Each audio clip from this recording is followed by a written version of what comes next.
Hello students, welcome back to Magnet Brains Hindi medium.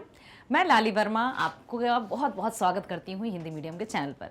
बेटा, आज मैं आपके लिए लेकर आई हूँ कक्षा 10वीं हिंदी कोर्स बी की स्पर्श पार्ट 4, बिल्कुल मनुष्यता के एनसीईआरटी सॉल्यूशंस। जो कवि हैं हमारे मैथिली शरण गुप्त जी, जो राष्ट्र कवि भी थे। और एक और बात मैं यहाँ पर बताना चाहती हूँ कि कवि मैथिली शरण गुप्त जी को राष्ट्र कवि का पुरस्कार उनके जीते जी अर्थात जीवन काल में ही प्राप्त हो गया था। ये बहुत ही बड़ी उपलब्धि है।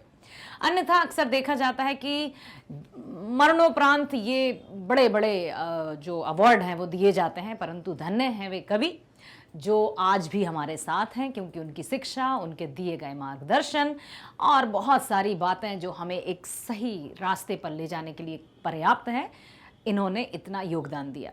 आज मैं मनुष्यता पाठ के अर्थात मनुष्यता कविता के एनसीईआरटी सॉल्यूशंस के साथ आपके सामने उपस्थित हूँ। आशा करती हूँ कि आपने प्रीवियस वीडियो बड़े अच्छे से देखा होगा, ध्यान से देखा होगा, और कवि की जो हमसे उम्मीदें हैं, आकांक्षाएं हैं, उन पर खरा उतरने का हम सभी प्रयास भी करेंगे। क्या कहा था उन्होंने मनुष्यता कविता में? कि मनुष्य वही है जो मनुष्य के लिए मरे, वही मनुष्य है कि जो मनुष्य के लिए मरे।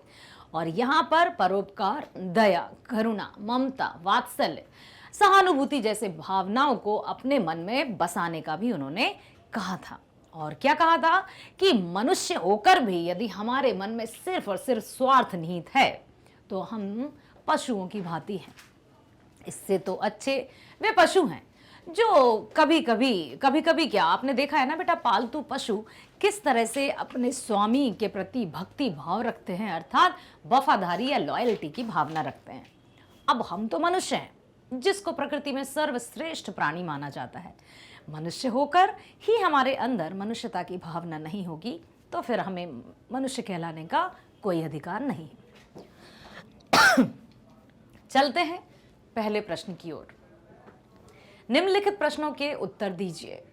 पहला है, कवि ने कैसी मृत्यु को सुमृत्यु कहा है? बहुत अच्छी बात यहां पर कही है कवि ने।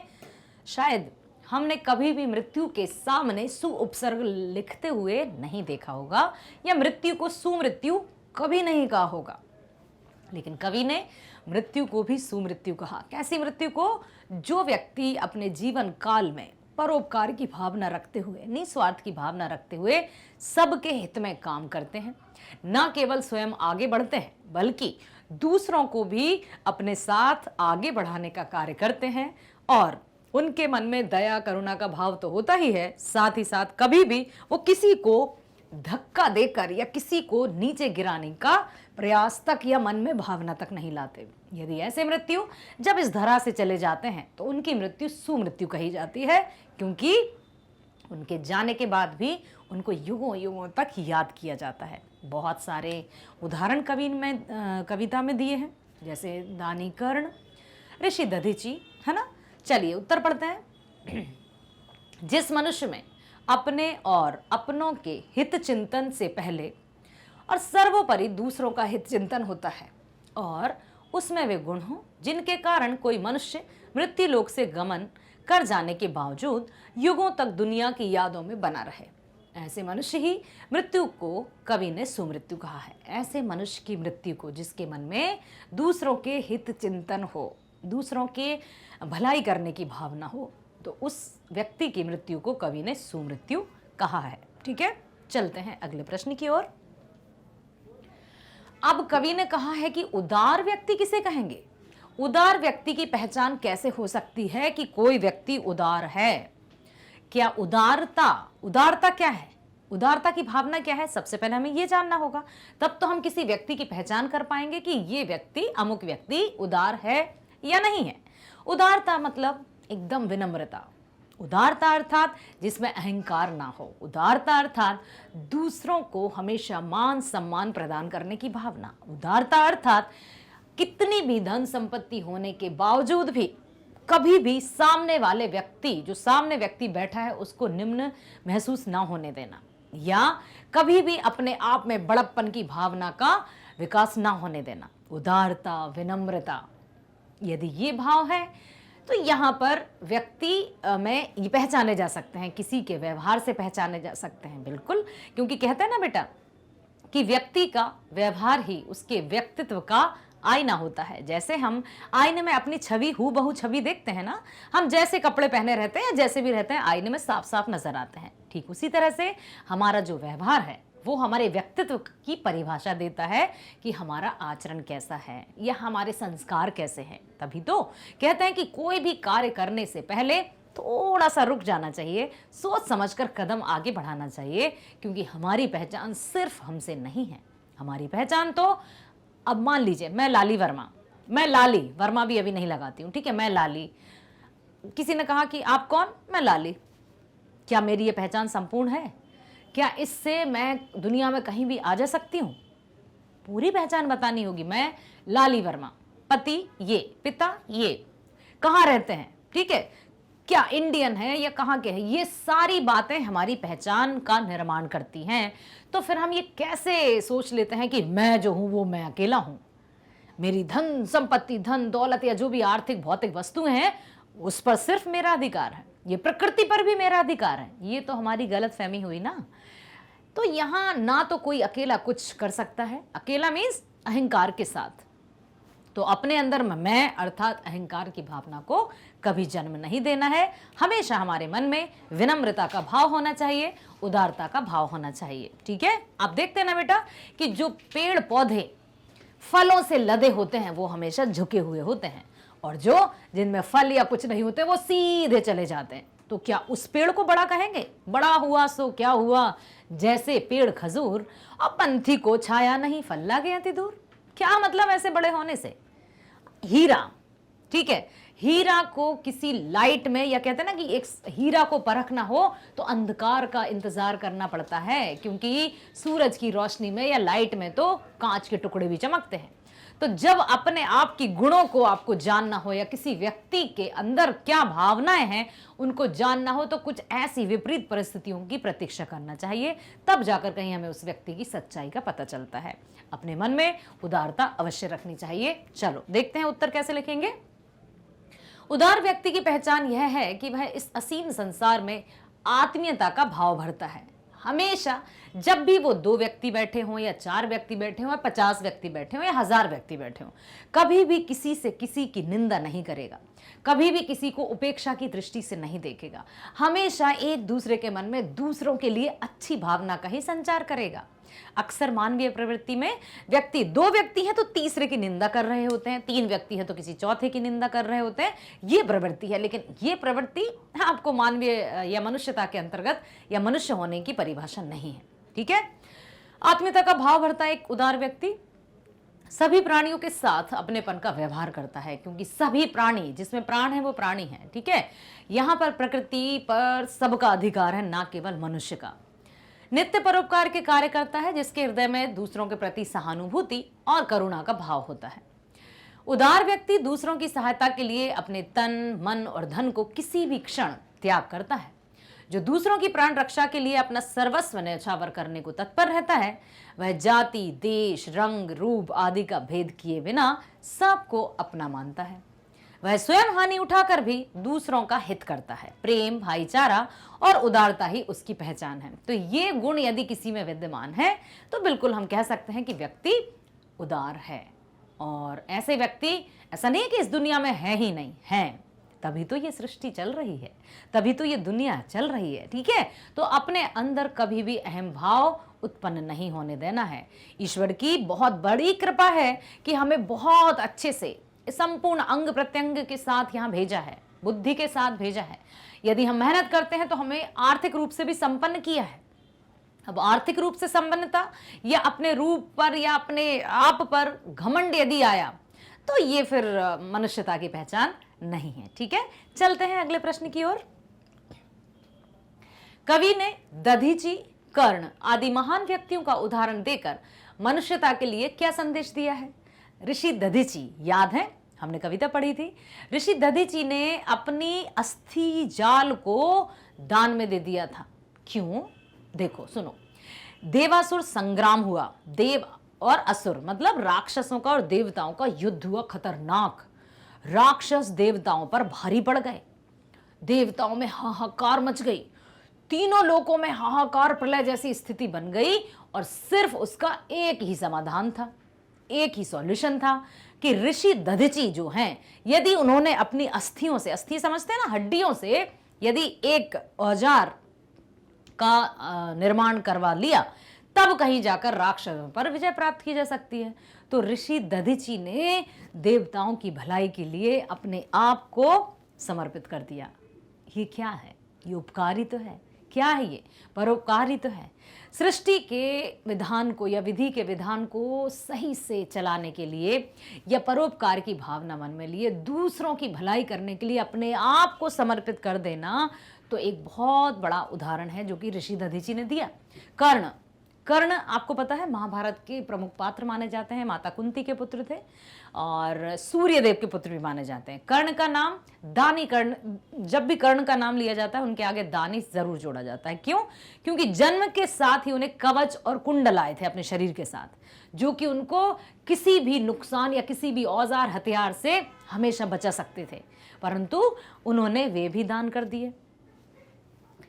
अब मनुष्यता के लिए क्या संदेश दिया है कि दूसरों की भलाई के लिए किए गए कार्य ही मनुष्यता के अंतर्गत आते हैं। उत्तर देखिए, कवि ने दधीचि, कर्ण आदि महान व्यक्तियों के उदाहरण देकर मनुष्यता के लिए संदेश दिया है कि प्रत्येक मनुष्य को परोपकार करते हुए अपना सर्वस्व त्यागने से कभी भी पीछे नहीं हटना चाहिए।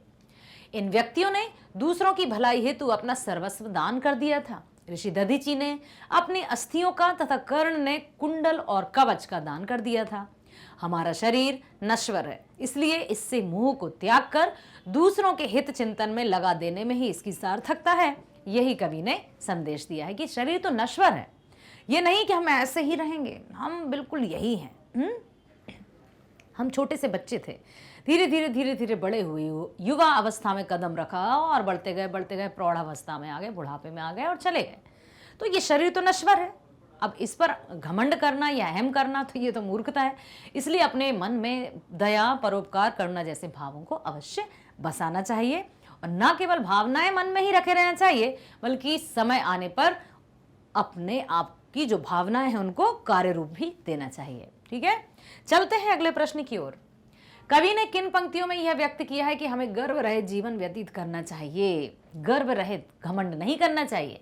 कवि ने दधीचि, कर्ण आदि महान व्यक्तियों का उदाहरण देकर सारी मनुष्यता को त्याग और बलिदान का संदेश दिया है। अपने लिए तो सभी जीते हैं, पर जो परोपकार के लिए जीता है, मरता है, उसका जीवन धन्य हो जाता है। पौराणिक कथाओं के अनुसार दधीचि ऋषि ने वृत्रासुर से देवताओं की रक्षा के लिए अपनी अस्थियों तक का दान कर दिया था। इसी प्रकार कर्ण ने अपने जीवन रक्षक, जो कि उनको पता थे कि कुंडल और कवच मेरे जीवन की रक्षा करेंगे, परंतु फिर भी उन्होंने कवच कुंडल को अपने शरीर से अलग करके दान में दिया था। इसलिए उनके नाम युगों युगों से चले आ रहे हैं और हमेशा चलते रहेंगे। रतिदेव नामक दानी राजा ने भूख से व्याकुल ब्राह्मण को अपने हिस्से का भोजन दिया था। राजा शिवी ने कबूतर के प्राणों की रक्षा हेतु अपने शरीर का मांस काट कर दे दिया। ये कथाएं हमें परोपकार का संदेश देती हैं। ऐसे महान लोगों के त्याग के कारण ही मनुष्य जाति का कल्याण संभव हो सकता है। कवि के अनुसार मनुष्य को इस नश्वर शरीर के लिए मोह का त्याग कर देना चाहिए, उसे केवल परोपकार करना चाहिए। वास्तव में सच्चा मनुष्य वही होता है जो दूसरे मनुष्य के लिए अपना सर्वस्व न्यौछावर कर देता है। ठीक है, आपने वो गीत भी सुना होगा ना, अपने लिए जिए तो क्या जिए। ठीक है, हमेशा हमें अपने लिए तो सब जीते हैं ना, हमें दूसरों के लिए भी तो जीना चाहिए, अपने साथ साथ दूसरों के लिए भी जीना अवश्य चाहिए। प्रश्न 5वां, मनुष्य मात्र बंधु है से आप क्या समझते हैं? स्पष्ट कीजिए। मनुष्य मात्र बंधु है, हम सभी परमपिता परमेश्वर की संतान हैं। जब वो हमारे पिता हैं और हम सब उसकी संतान हैं, तो आपस में हम क्या हुए? भाई भाई, बंधु। ठीक है, तो यहां पर यही स्पष्ट किया है कि हमें किसी भी तरह का भेदभाव नहीं करना चाहिए। ठीक है, 4 श्रेणी में मुख्य रूप से बटा है, हिंदू, मुस्लिम, सिख, ईसाई। ये समाज में मनुष्य द्वारा ही ये 4 तरह की जाति कर ली। ठीक है, आप अपने अपने तरीके से जीवन जिया करें, परंतु अपने मन में बदले की भावना ना रखें, द्वेष की भावना ना रखें, कट्टरता की भावना ना रखें और ना केवल अपने आप को ही बड़ा समझें और दूसरे को तुच्छ, बल्कि जिस तरह से हम अपने धर्म के प्रति समर्पित हैं, सम्मान प्रदर्शित करते हैं, उसी प्रकार से हमें दूसरों के धर्म के प्रति भी सम्मान की भावना अवश्य रखनी चाहिए, क्योंकि हम सब एक ईश्वर की संतानें हैं। चाहे हम उसे ईश्वर कहें, चाहे अल्लाह कहें, परम पिता सिर्फ और सिर्फ एक है। ये मतभेद, ये मनभेद सब यहाँ की रची गढ़ी दुनिया है, ठीक है। इसलिए कभी भी आपस में भेदभाव नहीं करना है। इस कथन का अर्थ है कि संसार के सभी मनुष्य आपस में भाई भाई हैं, इसलिए हमें किसी से भी भेदभाव नहीं करना चाहिए। सभी एक ईश्वर की ही तो संतान है। अगर कुछ भेद दिखाई देते भी हैं तो सब बाहरी हैं, रंग रूप से हम मतलब अलग अलग हो सकते हैं, लेकिन आत्मा सबकी एक है, वाणी सबकी एक है, अंग सबके एक हैं, मस्तिष्क सबका एक है, तो फिर भेद क्यों? वे तो सभी बाहरी भेद हैं और वे भी अपने अपने कर्मों के अनुसार दिखाई पड़ते हैं। मनुष्य मात्र बंधु है, इसलिए वसुदैव कुटुंबकम का नारा बुलंद किया जाता है कि प्रत्येक मनुष्य को हर निर्बल मनुष्य की पीड़ा दूर करने का प्रयास करना चाहिए। सभी आपस में भाईचारे की भावना से रहें तथा सभी में प्रेम एवं एकता का संचार हो। कभी भी किसी में द्वेष की या बैर की भावना ना हो, जिससे सृष्टि जो परमपिता ने रची है उसका अच्छे से संचालन किया जा सके और सब आपस में मिलजुल कर रहें। छठवां प्रश्न देखते हैं बेटा, कवि ने सबको एक होकर चलने की प्रेरणा क्यों दी है? क्यों दी है कि एक साथ चलिए? एक अकेला थक जाएगा, मिलकर बोझ उठाना, साथ ही हाथ बढ़ाना। क्योंकि एक एक से भले दो। हमेशा कहते ना, एकता में बड़ी शक्ति है। उंगली है, 5 उंगली है और जब मुट्ठी बनती है तो अधिक शक्ति आ जाती है। इसलिए कभी भी हमें ऐसे नहीं कि हम यहाँ जा रहे हैं, तुम यहाँ नहीं जाओगे, मैं सफलता की ओर जा रहा हूँ, यदि मेरे पीछे कोई आ गया तो अपना रास्ता ही बदल दिया। अरे भाई, हम सफलता की ओर जा रहे हैं तो आइए ना, जो हमारे आसपास है उनको भी ले चलिए, उनका भी भला हो जाएगा। तो इस तरह की भावना अपने मन में लेकर अपने जीवन को सार्थक करना है, ठीक है। कवि ने सबको एक होकर चलने की प्रेरणा इसलिए दी है क्योंकि इससे आपसी भेदभाव, मेल भाव, नॉट भेदभाव, सॉरी, मेल भाव बढ़ता है। सब एक साथ चलेंगे तो आपसी मेल बढ़ेगा तथा हमारे सभी काम सफल हो जाएंगे। यदि हम सभी एक होकर चलेंगे तो जीवन मार्ग में आने वाली विघ्न बाधा भी हट जाएंगी या हम उन पर भी विजय प्राप्त कर सकते हैं। जब सबके द्वारा एक साथ प्रयास किया जाता है तो सार्थक सिद्ध हो जाता है। आपने वो किसान और बच्चों वाली कहानी तो सुनी होगी ना, कि मान लीजिए ओके, छोटा सा बता दूं कि एक लकड़ी का टुकड़ा है, हम उसको जरा में तोड़ देंगे, 2 को हम थोड़ी सी ताकत में तोड़ देंगे, 3 को हम किसी भी तरह से अधिक ताकत लगाकर तोड़ देंगे। लेकिन यदि लकड़ियों का गट्ठर हमारे पास एक साथ आ जाएगा तब क्या हम उसको तोड़ सकते हैं? काटना अलग बात है, लेकिन क्या हम तोड़ सकते हैं? नहीं। तो यही एकता की शक्ति है। हमें मिलजुल कर रहना चाहिए। सबके हित में ही हर एक का हित होता है। आपस में एक दूसरे का सहारा बनकर आगे बढ़ने से प्रेम एवं सहानुभूति के संबंध बनते हैं तथा परस्पर शत्रुता एवं भिन्नता दूर होती है। इससे मनुष्यता को बल मिलता है। कवि के अनुसार यदि हम एक दूसरे का साथ देंगे तो हम प्रगति के पथ पर अग्रसर हो सकेंगे। कोई भी बाधाएं आएंगी, हम एक साथ उसका मुकाबला करेंगे तो बाधा हमारे सामने टिकेगी नहीं। इसलिए हमेशा भाईचारे की भावना के साथ अपना जीवन व्यतीत करना चाहिए। अगला प्रश्न है, व्यक्ति को किस प्रकार का जीवन व्यतीत करना चाहिए? इस कविता के आधार पर बताइए। कैसा जीवन व्यतीत करना चाहिए?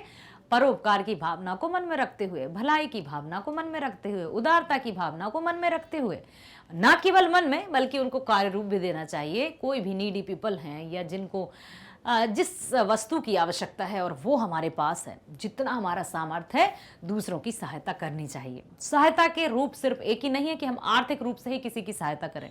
सहायता के अनेक रूप होते हैं। हम किसी की मानसिक रूप से सहायता कर सकते हैं, कंधे पर ढांढस भरा हाथ रखकर हम किसी की सहायता कर सकते हैं। कोई व्यक्ति भ्रमित है तो हम उसको सद्मार्ग का पाठ देकर उसकी सहायता कर सकते हैं। कोई व्यक्ति भूखा है तो हम उसको भोजन खिलाकर उसकी सहायता कर सकते हैं। यदि हमारे हाथ में ये सब कुछ है तो अवश्य हमें संकुचित मात्रा में नहीं, आराम से दिल खोलकर सबकी सहायता करनी चाहिए। व्यक्ति को सदा दूसरों की भलाई करते हुए, मनुष्य मात्र को बंधु मानते हुए तथा दूसरों के हित चिंतन के लिए अपना सर्वस्व त्याग कर अपना जीवन व्यतीत करना चाहिए। इसके अतिरिक्त उसे अपने अभीष्ट मार्ग की ओर निरंतर सहर्ष बढ़ते रहना चाहिए। ठीक है, यहाँ पर कवि यही कहना चाहते हैं कि जो भी मार्ग हमने चुना है, जो राह चुनी तूने, उसी राह पे राही चलते जाना रे। कितनी हो लंबी रात, दिया बन जलते जाना रे, उसी राह पे राही चलते जाना रे। देखिए बेटा, पेड़ हैं, नदियां हैं, दोहा अभी आपने सुना होगा ना, पेड़ कबहू ना फल भके, सरवर पियई ना पानी। कभी पेड़ का साया पेड़ के काम ना आया, सेवा में सभी की उसने है जन्म बिताया। कोई कितने भी फल तोड़े, उसे तो है फलते जाना रे। जैसे कि कभी कभी क्या होता है कि हम रास्ते में जो बाधाएं आती हैं ना, उनको देखकर हम घबरा जाते हैं और अपना रास्ता ही बदल देते हैं। नहीं, ऐसा नहीं करना है। यदि हमने एक बार ठान लिया, कहते हैं ना, मान लो तो हार है और ठान लो तो जीत है, तो हमें ठानना है कि हमें तो चाहिए, और हमें वो अपनी जो रास्ता है उसमें कितनी भी बाधाएं क्यों नहीं आएंगी, हम सकारात्मक तरीके से अपने मार्ग में एकदम सही से चलते रहेंगे और अपने लक्ष्य की प्राप्ति अवश्य करेंगे। कभी कभी क्या आता है, जीवन के सफर में ऐसे भी मोड़ हैं आते, जहां चल देते हैं अपने भी तोड़ के नाते। कहीं धीरज टूट ना जाए, कहीं धीरज छूट ना जाए, तू देख संभलते जाना रे। ठीक है, तो जीवन में तरह तरह के रास्ते आते हैं, तरह तरह की बाधाएं आती हैं, परेशानियां आती हैं, मुश्किलें आती हैं। इसका मतलब ये तो नहीं कि हम जीवन जीना ही छोड़ दें। जीवन का दूसरा नाम ही संघर्ष है। जीवन है तो परेशानियां हैं, जीवन है तो मुश्किलें हैं, जीवन है तो कठिनाइयां हैं। हमें इनसे हार नहीं मानना है, क्योंकि हम सर्वशक्तिमान हैं। ठीक है, प्रस्तुत कविता के माध्यम से मानव जीवन एक विशिष्ट जीवन है, क्योंकि मनुष्य के मन में प्रेम, त्याग, बलिदान, परोपकार, ममता, दया, सहानुभूति का भाव होता है। अपने से पहले दूसरों की चिंता करते हुए अपनी शक्ति, अपनी बुद्धि और अपनी वैचारिक शक्ति का सदुपयोग करना मानव का कर्तव्य है। यहाँ पर ये शब्द जो भी आ रहे हैं ना, सिर्फ एक याद आती है, माँ। जो हमेशा जो माँ रहती है ना, उसके लिए अपनी संतान से बढ़कर कुछ नहीं है। कितनी भी बड़ी यदि काल भी आ रहा होगा ना, जो पुत्र की तरफ जा रहा है, काल मतलब मृत्यु, तो वो स्वयं आ जाएगी कि मैं पहले मृत्यु को प्राप्त करूंगी, लेकिन मेरी संतान को कुछ नहीं होनी चाहिए। तो ये इस तरह की यदि भाव हर एक व्यक्ति रखेगा, तो जीवन तो जीते जी ही स्वर्ग बन जाएगा। इतने अच्छे से रह सकते हैं हम। ठीक है, तो क्या है कि अपने से पहले दूसरों की चिंता करते हुए अपनी शक्ति, अपनी बुद्धि और अपनी वैचारिक शक्ति का सदुपयोग करना ही मानव का परम कर्तव्य है। प्रस्तुत कविता के माध्यम से कवि मानवीय एकता, सहानुभूति, सद्भाव, उदारता, करुणा का संदेश देना चाहते हैं। वे चाहते हैं कि मनुष्य समस्त संसार में अपनत्व की अनुभूति करे। वह दीन दुखियों, जरूरतमंदों के लिए बड़े से बड़ा त्याग करने के लिए भी तैयार रहे। यदि हमारे पास है तो दे देते हैं ना, यदि कोई भूखा है तो भोजन करा देते हैं ना। आप कहते हैं ना कि जो देते हैं या जो हमारा सामर्थ्य है, हम जितना देते हैं तो उसमें कभी कमी नहीं आती है, चाहे वो ज्ञान हो या धन हो, बशर्ते कि हमारे मन में भावना सच्ची हो। यदि हम देकर पछता रहे हैं कि अरे मैंने दे दिया, अब मैं क्या करूँगा, या वो देना पड़ा, मजबूरी थी, तो इस तरह की भावना है तो ज़रूर कम नहीं, वो पता चले कि साल भर चलने वाला धन महीने भर में ही खत्म हो जाए, कुछ ऐसी परिस्थिति आ जाए।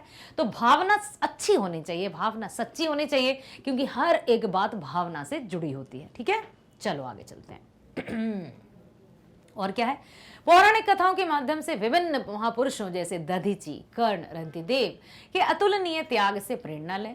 ऐसे सत्कर्म करें जिससे मृत्यु उपरांत भी लोग उसे याद करें। ठीक है, उसका यश रूपी शरीर सदैव जीवित रहे। निस्वार्थ भाव से जीवन जीना, दूसरों के काम आना एवं स्वयं ऊंचा उठने के साथ साथ दूसरों को भी ऊंचा उठाना मनुष्यता का वास्तविक अर्थ है। केवल और केवल मनुष्य तन प्राप्त करने से ही हम मनुष्य नहीं कहला सकते हैं। ठीक है, चलो आगे चलते हैं। अब आ गए हैं हम प्रश्न ख पर, जो कि निम्नलिखित के भाव स्पष्ट कीजिए। भाव स्पष्ट करना पता है ना, हमें भावार्थ बताना है कि कवि इन पंक्तियों के माध्यम से क्या कहना चाहते हैं। एक तरफ आशय स्पष्ट कि जो पंक्तियां हैं, जो शब्द हैं, उनका अर्थ क्या है।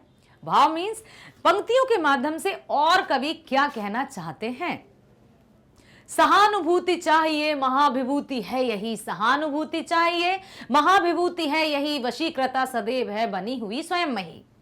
विरुद्धवाद बुद्ध का दया प्रवाह में बहा, विनीत लोक वर्ग क्या न सामने झुका रहा। इन पंक्तियों में क्या कहना चाहते हैं? सहानुभूति चाहिए महाविभूति है यही, मनुष्य जीवन है तो हमारे अंदर दया करुणा ममता सहानुभूति जैसे भावनाओं का होना अत्यंत आवश्यक है, क्योंकि यदि मन में सहानुभूति नहीं होगी या दूसरों के प्रति करुणा की भावना नहीं होगी तो फिर मनुष्य का जीवन बिल्कुल सार्थक नहीं है। इन पंक्तियों का भाव है कि प्रत्येक मनुष्य के जीवन में समय असमय आने वाले हर दुख दर्द में सहानुभूति होनी चाहिए, क्योंकि एक दूसरे के दुख दर्द का बोझ सहानुभूति की प्रवृत्ति होने से कम हो जाता है। बिल्कुल ये सही कहा है कि जहां सहानुभूति की भावना होती है, सिंपैथी एम्पैथी या समानुभूति की भावना होती है, तो मन का बोझ हल्का हो जाता है। अपने मन का दर्द या अपने मन के दुख किसी से बांट लेने से दर्द कम हो जाता है, यही तो सहानुभूति है। तो किसी के प्रति सहानुभूति या समानुभूति दर्शाना एक बहुत अच्छा उपकार है, जिससे दूसरे अपने दुखों को भूलकर कुछ और कहीं खुशी में अपना जीवन जीने लगे। वास्तव में सहानुभूति दर्शाने का गुण महान पूंजी है। सबसे अच्छी पूंजी कहा है इसको? पृथ्वी भी सदा से अपनी सहानुभूति तथा दया के कारण वशीकृता बनी हुई है। भगवान बुद्ध ने भी करुणावश उस समय की पारंपरिक मान्यताओं का विरोध किया और विनम्र होकर किसी को झुकाया जा सकता है, विनम्र होकर ही किसी को झुकाया जा सकता है। यदि हम चाहते हैं कि लोग हमारे सामने बिल्कुल झुके रहें तो दो बातें होती हैं, या तो हम तलवार लेकर खड़े रहें, हाँ मतलब एकदम बुरे कि नहीं डरना होगा, तो डरने से तो सामने व्यक्ति सिर झुका सकता है, पीठ पीछे तो आपकी क्या वो धज्जियां उड़ा सकता है, इसका हम अनुमान भी नहीं लगा सकते। यदि वास्तव में हमें विनम्रता का भाव यदि रखना है कि सामने वाले हमारे प्रति नतमस्तक रहें, तो हमें अपने अंदर भी विनम्रता का भाव रखना होगा। ठीक है, कहते हैं ना कि जिस तरह के व्यवहार की अपेक्षा हम दूसरों से करते हैं, वही व्यवहार हमें भी दूसरों के साथ करना होगा। सिर्फ अच्छा करना चाहिए, अच्छा बोलना चाहिए, सब मेरा आदर करें, सब मेरी रिस्पेक्ट करें, सब मुझसे अच्छे से व्यवहार करें। क्यों?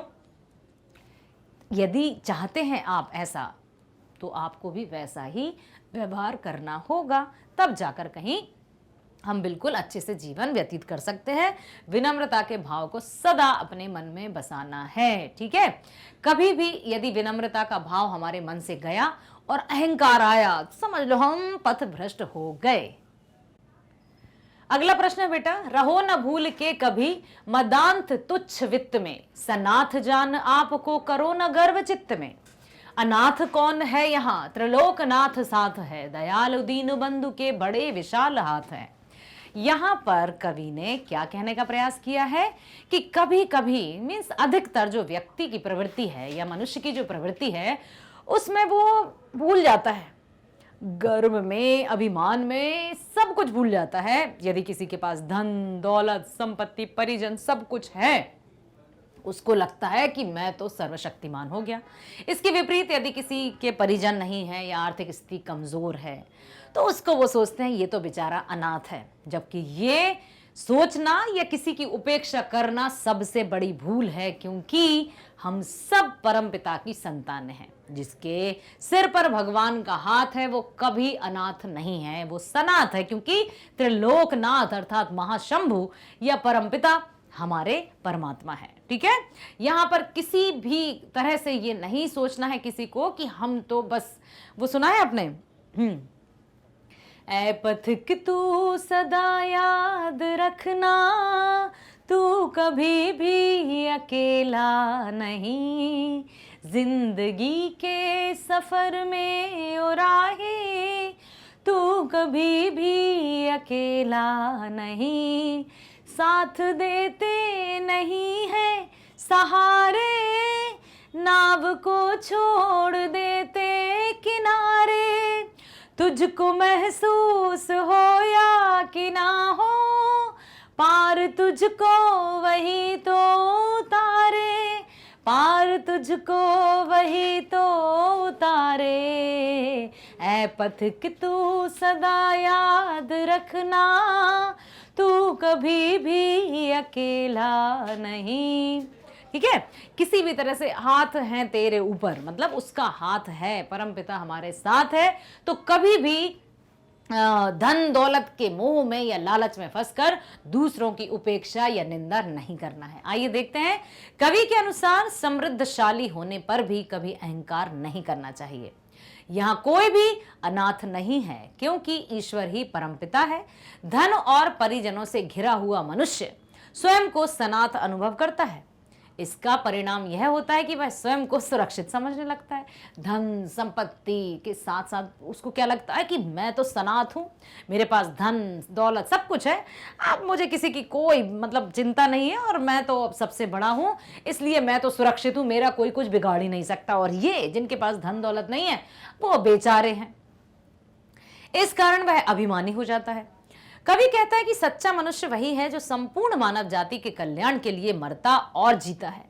वह आवश्यकता पड़ने पर दूसरों के लिए अपना शरीर तक बलिदान कर देता है। याद कीजिए सैनिकों को, याद कीजिए उन भारतीय वीर सपूतों को जो भारत की सीमा पर तैनात खड़े रहते हैं। धन्य है वे वीर सपूत जो अपनी जान की परवाह किए बिना मां भारती के लिए दिन रात तत्पर रहते हैं। हमेशा देखिए यहां लिखा है ना कि वह आवश्यकता पड़ने पर दूसरों के लिए अपना शरीर भी बलिदान कर देता है। भारतीय सैनिकों की बात करें या पौराणिक कथाओं की बात करें, ऋषि दधीचि की बात करें, उन्होंने अपनी अस्थियों का जाल ही देवताओं की भलाई के लिए दिया। बेटा ऐसे कई उदाहरण हैं जो मनुष्य में मनुष्यता का संचार करते हैं। भगवान सारी सृष्टि के नाथ हैं, संरक्षक हैं, उनकी शक्ति अपरंपार है। वे अपने अपार साधनों से सबकी रक्षा और पालन करने में समर्थ हैं। वह प्राणी भाग्यहीन है जो मन में अधीर, अशांत, असंतुष्ट और अतृप्त रह रहा है। कहते हैं ना, संतोष ही सबसे बड़ा धन है, संतोष ही सबसे बड़ा सुख है। इसी के विपरीत यदि व्यक्ति के मन में अतृप्ति या असंतोष रहता है, वो कभी भी सुखी नहीं रह सकता। वो हमेशा इसी में, अरे क्या करें भाई, हेलो कैसे हैं आप, कुछ नहीं कट रही है। अरे भाई ये कहो ना कि बिल्कुल बढ़िया, बहुत अच्छे हैं हम।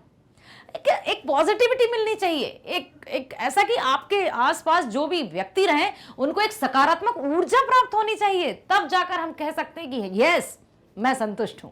और अपने जीवन से जो संतुष्ट रहते हैं, हर स्थिति में जो खुश रहते हैं, तो परमपिता स्वयं उनकी सहायता करते हैं, क्योंकि God help those who help themselves. ठीक है, भगवान भी उसी की मदद करते हैं जो खुद की मदद करे।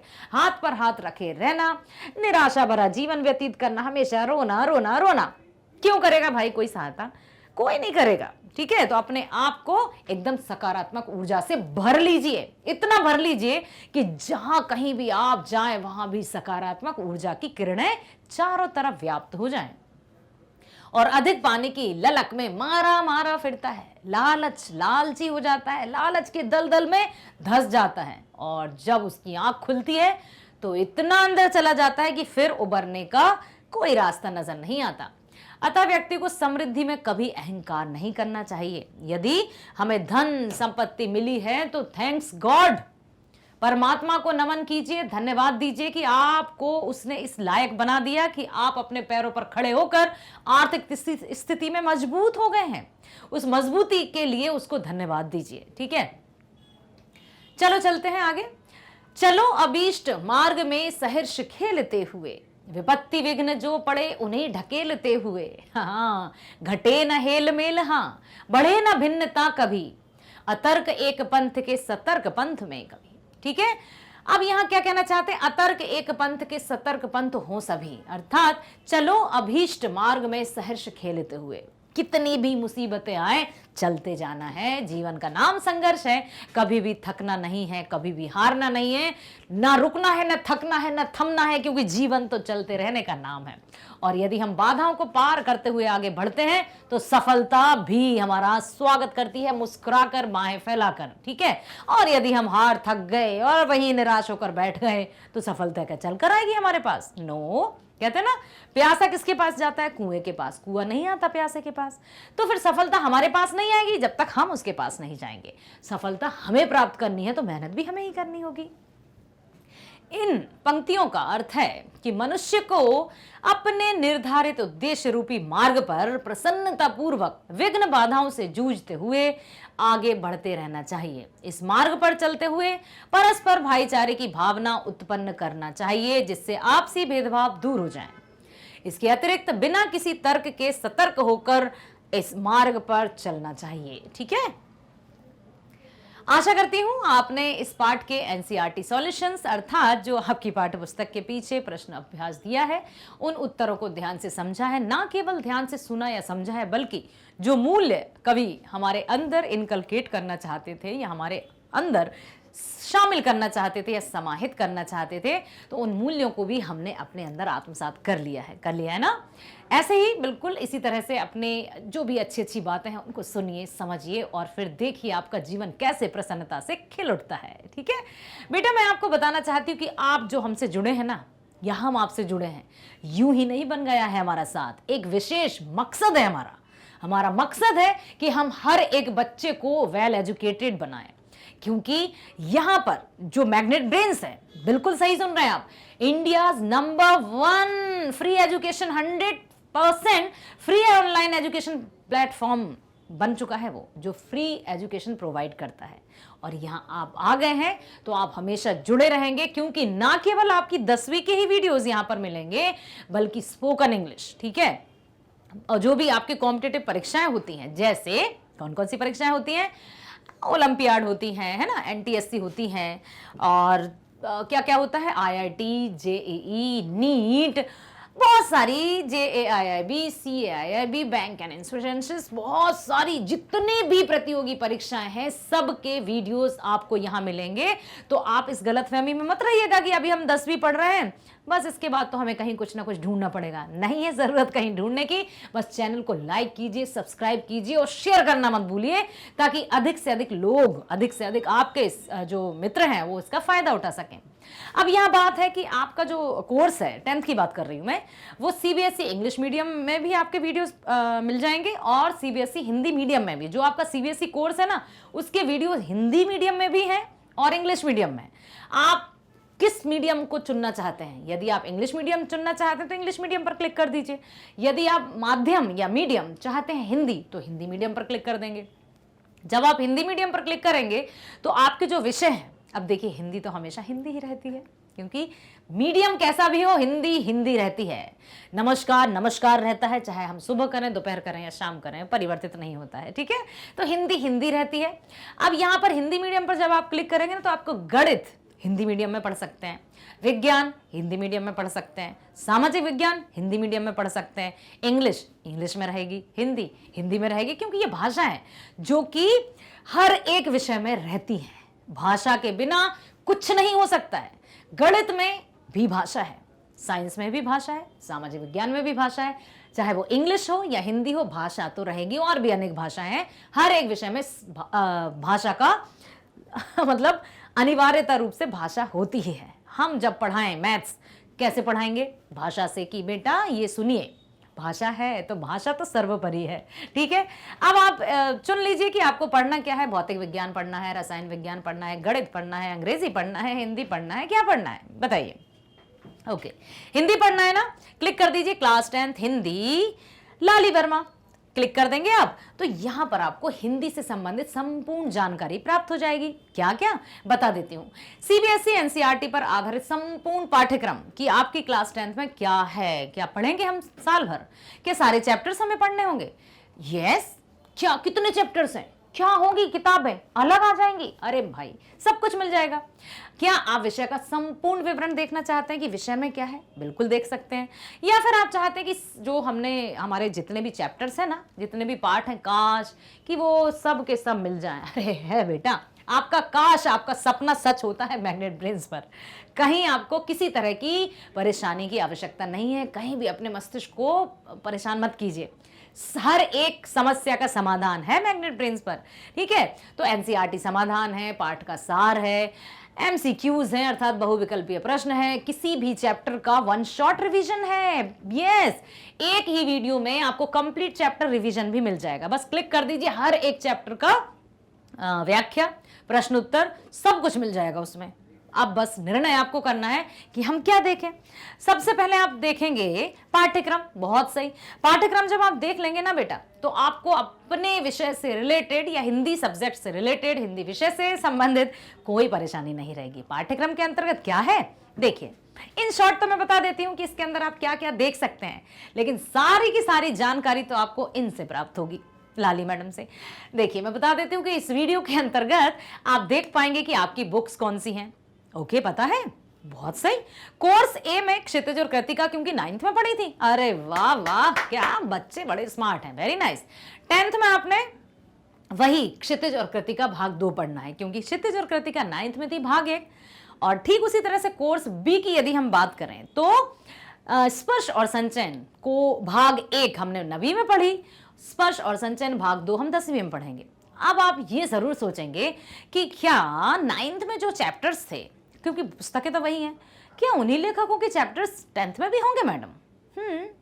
ओके, ये सब आपको वीडियो में देखना पड़ेगा। सेम विद स्पर्श और संचयन की बात हम यदि करें तो हो सकता है वही वो कभी भी शामिल हुए हैं या और नए कवियों को या लेखकों को शामिल किया गया हो। सारे प्रश्नों का उत्तर इस वीडियो में आपको मिल जाएगा।